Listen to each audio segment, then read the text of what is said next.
বাবা, এই মুড়িগুলো খেয়ে তারপরে যাও। কোথায় যাচ্ছ রমেন কাকু? তোমার তো কোথাও যাওয়ার দরকার নেই। আমাদের যতদিন নাটক শেষ না হচ্ছে ততদিন তুমি কোথাও যাবে না। দেখো বাপু, তোমাদেরকে এর আগেও বলেছি আমি গরিব মানুষ, না খাটলে খেতে পাবো না। গুরু থাকতে আপনি খাওয়া পাওয়া চিন্তা করছেন কেন?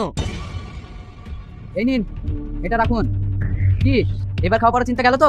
মানে আমি তো কিছুই বুঝতে পারছি না। তোমাকেও সব বুঝতে হবে না, কি করে নাটকটা ভালো হয় সেইটা ভাবো। ঠিক আছে, তাই হবে। কিন্তু একটা কথা, অভিনয়টা কিন্তু খুব সাধনার জিনিস, এমনি এমনি এটা হয় না। প্রতিদিন নিয়মমাফিক রিহার্সেলে আসতে হবে। ও নিয়ে আপনাকে চিন্তা করতে হবে না, শুধু রিহার্সেলের টাইমটা বলুন। বিকেল 3টে।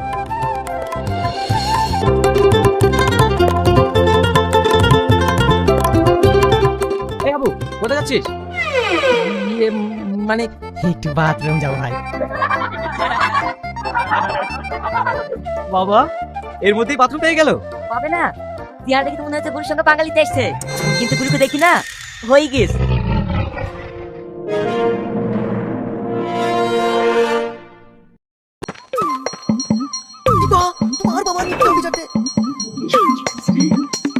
চলা চলা বেড়া। বাবা গেরাম মানে কি? এ ভাই, আমাকে একটু আগে দিস, আমার বিশাল ব্যাপার হয়ে গিয়েছ। এই তুই থাম, আমার বস হয়ে যাবে।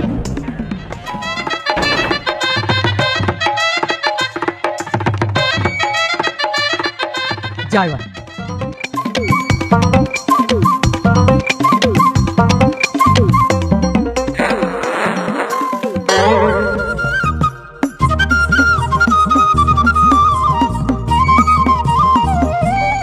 যা ভাই যা, সেরি আয়। আমি আর যাবো না রে, হয়ে গিয়েছ। বুঝিস মানে?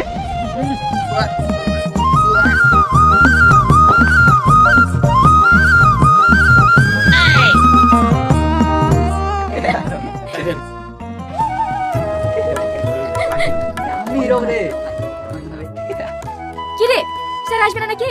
আরে আসবে আসবে। না, না, আসবে। কতক্ষণ বসে বল, বলতে তো ভালো লাগে।